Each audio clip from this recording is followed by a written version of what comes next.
बिस्मिल्लाहिर्रहमानिर्रहीम अस्सलाम वालेकुम रिस्पेक्टेड मेंबर्स। इस वीडियो में एसटीआई फ़ाइनल मेरिट लिस्ट के हवाले से कुछ अपडेट आपके साथ शेयर करूंगा। जैसे वज़ीर तालीम राना सिकंदर हयात साहब की तरफ से एक नंबर भी शेयर कर दिया गया है, उस पर भी आप कंप्लेन कर सकते हैं मुतलका सीओ ऑफिस में भी और ईमेल एड्रेस भी। इसके अलावा कुछ मज़ीद जो इश्यूज़ आ रहे हैं यहाँ पर, जैसे विलेज मौज़ा यूसी में सेम आ रहा है, इसी तरह सब्जेक्ट का भी एक इशू आ रहा है। इसके अलावा अगर जिस सीट पर सब कैंडिडेट का नेबरिंग आ रहा है वहाँ पर क्या प्रोसेस होगा। इसके अलावा एक और यहाँ पर इशू आ रहा है, कुछ कैंडिडेट को सिर्फ एक ही सीट शो हो रही है, यानी कि एक ही स्कूल शो हो रहा है, तो उस मसले का हल। इसके अलावा और भी जितने भी आपके मसाइल हैं, लिस्ट शो नहीं हो रही या स्कूलों के नेम शो नहीं हो रहे, तो आप ये वीडियो मुकम्मल देख लें। इस वीडियो में मैं आपको स्टेप बाय स्टेप ऑनलाइन जो है वेबसाइट ओपन करके दिखाऊंगा कि किस तरह आपने अपनी वेबसाइट को इस तरह ओपन करना है, कहाँ पर आपको लिस्टें शो होंगी और तमाम स्कूल शो होंगे। अगर एक स्कूल में कुछ ये भी इशू आ रहा है कि एक स्कूल में सिलेक्ट लिखा हुआ है या शॉर्ट लिस्ट लिखा हुआ है, उसकी क्या वजह है, बाकी स्कूलों में आपका नाम नहीं है, तो इस वीडियो में इन तमाम चीज़ों को डिस्कस किया जाएगा स्टेप बाय स्टेप। आप वीडियो मुकम्मल देख लें। अगर आप इस चैनल पर नए हैं तो हमारे इस चैनल ZFN स्टूडियो को लाजमी सब्सक्राइब कर लें, बेल आइकन पर भी क्लिक कर लें ताकि जो भी नई वीडियो आए वो आप तक फ़ौरन पहुँच सके। तो सबसे पहले आपने इस वेबसाइट को ओपन कर लेना है STIPERSPEDU.P के वीडियो के डिस्क्रिप्शन में इसका लिंक मौजूद होगा। जैसे ही इस वेबसाइट को ओपन करेंगे तो पहली विंडो आपके पास ये वाली शो हो जाएगी। क्लोज़ पर क्लिक करके आपने यहाँ पर ऑप्शन आपके पास होगा साइन इन का, तो आपने यहाँ पर साइन इन वाले ऑप्शन पर क्लिक कर दें। साइन इन वाले ऑप्शन पर आप क्लिक करेंगे तो आपके पास ये वाली विंडो ओपन हो जाएगी। यहाँ पर अब आपने अपना ईमेल एड्रेस जो आपने फर्स्ट टाइम अकाउंट बनाया था और जो पासवर्ड आपका था वो पासवर्ड आपने लिख कर और फिर साइन इन वाले ऑप्शन पर क्लिक कर देना है। तो इस तरह आपके पास आपकी जो आईडी है वो यहाँ पर ओपन हो जाएगी। यहाँ पर ये जो 3 लाइन लगी होंगी, इन 3 लाइन पर आपने क्लिक करना है। जैसे ही आप इन 3 लाइन पर क्लिक करेंगे तो आपके पास यहाँ पर ऑप्शन आ जाएगा ट्रैक एप्लीकेशन। तो आपने ट्रैक एप्लीकेशन वाले ऑप्शन पर क्लिक करना है। जैसे ही आप ट्रैक एप्लीकेशन वाले ऑप्शन पर क्लिक करेंगे तो ये आपके पास जिन 5 स्कूलों में या 4 में या 3 में जितने भी स्कूलों में आपने अप्लाई किया होगा उन तमाम की लिस्ट आपके पास यहाँ पर शो हो जाएगी। और यहाँ पर अब पहले 7 कुछ लोगों का रिजेक्टेड आ गया एक स्कूल में, तो बाकी स्कूलों में उनका शॉर्ट लिस्टेड ही है। ये पहला मसला हम डिस्कस कर रहे हैं, पहला इशू जिन लोगों का ये आ रहा है। आप इस वीडियो को लाजमी शेयर करें बाकी दोस्तों के साथ भी, ताकि जिन लोगों का ये इशू है वो 2 दिनों में ये लाजमी सॉल्व करवा लें। ये मसला उस वक्त आया कि जब किसी एक कैंडिडेट ने किसी एक स्कूल में इंटरव्यू दिया और वो उस स्कूल में रिजेक्ट हो गया। अब वो उसने किसी दूसरे स्कूल में जाकर इंटरव्यू देना था। जब तक वो दूसरे स्कूल में इंटरव्यू नहीं देगा उसका शॉर्ट लिस्ट से सिलेक्टेड में ऑप्शन जो है वो नहीं आएगा। तो अब सीईओ ऑफिस में 2 दिन हैं जिन कैंडिडेट के आगे लिखा हुआ है शॉर्ट लिस्टेड, एक स्कूल में वो रिजेक्ट हो गए हैं, बाकियों में उनका शॉर्ट लिस्टेड है। तो वो उस स्कूल में तो अब एक्सेस नहीं है स्कूलों में। तो आप मुतलका सीईओ ऑफिस या डीओ ऑफिस में आपने चले जाना है और वहाँ पर आपके इंटरव्यू के मार्क्स 4 या 5 ऐड होंगे और उसके बाद ये आपका जो ऑप्शन है वो शॉर्ट लिस्टेड से सिलेक्टेड में आ जाएगा। ये पहला इशू जो है जिन लोगों का था, तो उस वाले से हमने डिस्कस कर लिया कि ये वाला इशू जिन लोगों का शॉर्ट लिस्टेड है वो उन्होंने इंटरव्यू देना है तब उनका ये ठीक होगा। अब ये तो पहले 7 जिन स्कूलों में आपने अप्लाई किया होगा वो वाली, ये भी कुछ लोग कह रहे हैं कि हमारा सिर्फ एक ही स्कूल शो हो रहा है या एक ही लिस्ट में हमारा नाम आ रहा है। तो उन्होंने यहाँ पर आगे ये जो 3 लाइनें लगी हुई हैं इन 3 लाइनों पर क्लिक करना है। ये जो 3 आगे लाइन लगी हुई हैं, जिस अब आप इस स्कूल में अगर चेक करना चाहते हैं एग्रीकल्चर वाली पोस्ट पर, इसमें तो रिजेक्ट हो गया है, आपका नाम नहीं होगा। इसमें भी शॉर्ट लिस्टेड है, इसमें भी आपका नाम नहीं होगा। लेकिन अगर आपका यहाँ पर सिलेक्टेड है तो फिर आप इन 3 लाइनों पर क्लिक करेंगे। एक आईडी ओपन करके भी मैं भी आपको दिखा दूंगा। तो आपने जब आप इन 3 लाइनों पर आप क्लिक करेंगे तो आपके पास नेक्स्ट जो विंडो ओपन, तो नेक्स्ट आपके पास ये वाली विंडो यहाँ पर ओपन हो जाएगी। यहाँ पर लिखा होगा विलेज नेबरिंग सेम या यूनियन काउंसिल सेम, तो जिसकी तीनों चीज़ें सेम हैं वो टॉप पर होगा। अब ये भी काफ़ी ज़्यादा लोग पूछ रहे थे कि अगर ये तीनों कैंडिडेट इनका दोनों चीज़ें सेम सेम हैं तो यहाँ पर किसके आर्डर होंगे, तो जो टॉप पर है उसी के आर्डर होंगे सेम सेम नेबरिंग। अगर किसी के तीनों सेम हैं तो वो फिर इससे भी ऊपर टॉप पर चला जाएगा और उसके आर्डर होंगे। जैसे ये आप देख सकते हैं कि जो 86 वाला कैंडिडेट है वो नीचे आ गया है और जो 36 वाला कैंडिडेट है वो ऊपर चला गया है, क्योंकि उसका मौज़ा भी सेम है और उसकी यूनियन कौंसिल भी सेम है। अब यहाँ से भी जो टॉप वाला कैंडिडेट है उसके आर्डर हो जाएंगे। अब इसमें अगर किसी कैंडिडेट ने यहाँ पर इस कैंडिडेट की प्रेफरेंस नंबर 4 है, जो कैंडिडेट यहाँ पर टॉप पर है उसकी यहाँ पर अगर प्रेफरेंस नंबर 4 है, तो जिस स्कूल में इस कैंडिडेट की प्रेफरेंस नंबर 1 होगी वहाँ पर भी अगर ये कैंडिडेट टॉप पर है तो उस स्कूल में इसके आर्डर हो जाएंगे।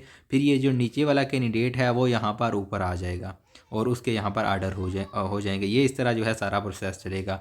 इसी तरह अगर ये वाला भी कैंडिडेट यहाँ पर सेकंड नंबर पर है और इसकी यहाँ इस स्कूल में प्रेफरेंस 5 है, जिस स्कूल में किसी और स्कूल में उसकी प्रेफरेंस 1 है या 2 है, फ़र्ज़ कर लें 2 ही है और 2 वाली में वो टॉप पर है, तो इसके भी आर्डर जो है वो किसी और स्कूल में हो जाएंगे। फिर ये नीचे 3 वाले के आर्डर हो जाएंगे। इसी तरह अगर इसकी भी यहाँ पर प्रेफरेंस लेट है तो ये वाला कैंडिडेट भी किसी और स्कूल में एडजस्ट हो जाता है, तो चौथे के भी आ सकते हैं। और इसी तरह 5वें, यानी कि 5 नंबर तक इजीली बाकी जो भी। अब ये कंप्लीट लिस्ट आ गई है, तो इस लिस्ट में से अब ये मुकम्मल लिस्ट आ गई है। यहाँ पर सब लोगों के उन्होंने नाम डाल दिए। अब ये टॉप 10 नहीं है बल्कि जितने भी लोगों ने इस सीट पर अप्लाई किया था उन सब के नाम इस लिस्ट में आ गए हैं। अगर आपका नेम इस लिस्ट में नहीं है तो इसका मतलब है कि आप को मेरिट से निकाल दिया गया है। उसकी दो वजह हो सकती हैं। एक, आपका सब्जेक्ट जो है वो रेलिवेंट हो सकता है। अगर कंप्यूटर की सीट थी और आपका जो एमए या एमएससी थी वो उर्दू में थी, तो इस वजह से आपको इस सीट से जो हेड टीचर को ऑप्शन दिया गया था कि सब्जेक्ट रेलिवेंस और पोस्ट रेलिवेंस लिखें, तो उन्होंने वहाँ पर नो कर दिया। इस वजह से इस लिस्ट से आपका नाम ख़त्म हो गया, आप मेरिट से आउट हो गए। अब इस लिस्ट में ही आपका नाम शो नहीं होगा, बेशक आप सिलेक्टेड हैं थे या पहले टॉप पर थे। तो जब सब्जेक्ट रेलिवेंस के ऑप्शन में आपका, जैसे मैंने पहले भी वीडियो अपलोड की थी कि हेड टीचर ने वहाँ पर ऑप्शन लिखे थे कि सब्जेक्ट रेलिवेंस का ऑप्शन आया था, तो उन्होंने वहाँ पर इंट्रीज़ की थी। तो अगर उसकी वजह से आपका नॉट रेलिवेंट हो गया तो आप यहाँ से आउट हो जाएंगे और यहाँ पर आपका नाम इस लिस्ट में शो नहीं होगा। अब कुछ लोगों के ये भी इशू आ रहे हैं कि फ़र्ज़ करें कि ये जो कैंडिडेट टॉप पर है और यहाँ पर कंप्यूटर की सीट है और इस कैंडिडेट का अब जो एमएससी है वो केमिस्ट्री में है, तो ये यहाँ से टॉप पर है, तो ये भी क्या ख़त्म हो जाएगा? तो बिल्कुल ऐसा नहीं होगा। हेड टीचर को ऑप्शन दिया गया था एक हफ़्ता पूरा कि उन्होंने सब्जेक्ट रेलिवेंस लिखना था, उन्होंने इस कैंडिडेट का येस किया है, तब ही ये कैंडिडेट यहाँ पर टॉप पर आया है। अगर वो नो कर देते तो ये कैंडिडेट यहाँ से ख़त्म हो जाता। अब ये जो आर्डर जनरेट होंगे उस वाले से भी कुछ क्वेश्चन आ रहे थे कि ये आर्डर जो होंगे वो ऑनलाइन जनरेट होंगे। जो कैंडिडेट टॉप पर है इसके आर्डर ऑटोमेटिकली ऑनलाइन सिस्टम से जनरेट हो जाएंगे। इसी आईडी से वो कैंडिडेट जो है वो अपने आर्डर डाउनलोड कर सकता है और फिर जो लेटर ऑफ एग्रीमेंट है वो मुतलका डीओ ऑफिस, प्राइमरी स्कूलों का डीओ या डिप्टी डीओ ऑफिस से मिलेगा और जो हाई स्कूल हैं उनके हेड मास्टर उस पर साइन वगैरह करेंगे और वहाँ पर जो ओरिजिनल डॉक्यूमेंट होंगे, पहले भी एक दफ़ा इंटरव्यू के दौरान चेक हुए थे लेकिन दोबारा अब फिर इंटरव्यू के दौरान वो डॉक्यूमेंट अगेन वेरीफाई होंगे। इसके अलावा एक और इशू, यहाँ पर जो सिस्टम में फीड है उसके मुताबिक जिसकी यूनियन कौशल सेम है तो वो कैंडिडेट जो है वो ऑटोमेटिकली टॉप पर आ जाता है। अगर आपका विलेज या मौज़ा नेबरिंग है लेकिन आपका यहाँ पर जिसका यूनियन कौशल सेम होगी वो टॉप पर आ जाएगा, बाकी सारे इसमें डाउन चले जाएंगे। इसके अलावा वज़ीर तालीम राना सिकंदर याद की तरफ से ये एक ईमेल भी शेयर की गई थी, ये भी वीडियो के डिस्क्रिप्शन में मैं लिख दूंगा, तो वहाँ से आप इस नंबर पर ईमेल भी कर सकते हैं। इसके अलावा ये अभी वज़ीर तालीम राना सिकंदर हयात साहब ने ये अपनी आईडी पर पोस्ट शेयर की है। 4 तारीख तक आपके पास डेट है, मुतलका सीईओ के पास कंप्लेंट जा सकती हैं और 4 तारीख आखिरी तारीख होगी। उसके बाद 5 तारीख को फिर फाइनल मेरिट लिस्ट लगेगी और ये नीचे यहाँ पर नंबर भी दिया हुआ है, इस नंबर पर भी आप कॉल कर सकते हैं अगर आपको कोई कंप्लेंट हो या कोई इशू हो मौज़े के वाले से। इसके अलावा कोई डोमिसाइल डिस्ट्रिक्ट के वाले से या कोई भी आपको इशू हो तो आप इस नंबर पर कॉल कर सकते हैं। यहाँ पर आप देख सकते हैं कि जैसे ये कैंडिडेट की जो यूनियन कौंसिल थी वो नेबर है, तो वो कैंडिडेट टॉप पर है और इस कैंडिडेट के मार्क्स भी 90 हैं, लेकिन इसका यहाँ पर जो विलेज है वो सेम नहीं है, तो उसकी वजह से ये कैंडिडेट जो हैं वो बाकी इस तरह डाउन हो जाते हैं। विलेज जिनका सेम होगा वो मज़ीद टॉप पर होंगे। इसके अलावा आपके पास ये जिनका सबका अगर नेबरिंग आ रहा है, ये भी एक इशू था कि सबका जिनका नेबरिंग आ रहा है, तो जो कैंडिडेट टॉप पर है अगर सबका नेबरिंग और सेम आ रहा है तो जो कैंडिडेट मेरिट नंबर में टॉप पर होगा उसके आर्डर जो होंगे वो ऑनलाइन जनरेट हो जाएंगे। वज़ीर तालीम राना सिकंदर याद साहब ने इसके वाले से ऑडियो पैगाम भी शेयर किया था, जो मैंने पहले ही वीडियो में अपलोड कर दिया है। तो अब इस पॉलिसी को फॉलो किया जा रहा है, जिसमें मौजा वार्ड यूनियन कौंसिल वाले जो कैंडिडेट होंगे उनको प्रेफर किया जाएगा। अभी आपके पास कल का और परसों का 2 दिन है, मंडे और ट्यूसडे का दिन आप मुतलका सीओ ऑफिस में अपनी एप्लीकेशन जो है वो सबमिट करा सकते हैं। और फिर 5 तारीख को जो है वो फाइनल लिस्टें लग जाएंगी, जिनका कोई मेरिट का इशू है यूनियन काउंसिल का।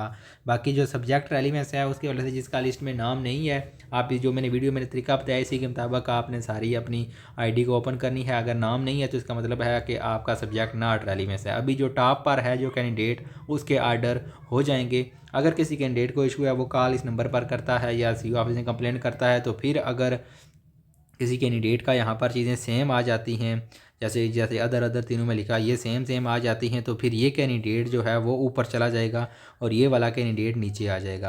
यानी कि अभी भी हम कंफर्म ये नहीं कह सकते कि जो कैंडिडेट आप पर है उसके आर्डर कंफर्म है, इसका भी अभी कंफर्म नहीं है। हो सकता है कि जब ये नई फाइनल मेरिट लिस्टें आएँ तो जो अदर वाला है उसका सेम हो जाए, गलती से यहाँ पर अदर लिखा हो और ये वाला कैंडिडेट नीचे आ जाए, नीचे वाला ऊपर चला जाए। तो ये मज़ीद जो है वो 5 तारीख तक आपको वेट करना पड़ेगा। मज़ीद जो लिस्टें आएंगी उसके मुताबिक फिर वो ही फ़ाइनल मेरिट लिस्टें होंगी। और उम्मीद ये है कि नेक्स्ट वीक मंडे, ट्यूसडे और वेडनेसडे को फ़ाइनल मेरिट लिस्टें लगें और थर्सडे या फ्राइडे तक आर्डर हो जाएंगे और मंडे से जो है वो स्कूलों में ज्वाइनिंग हो सकती है। कंट्रैक्ट 9 मंथ का आपका होगा। तो मज़ीद इंशाल्लाह अपडेट आपको इसी चैनल पर मिलती रहेगी। आप इस चैनल को सब्सक्राइब कर लें और बेल आइकन पर भी क्लिक कर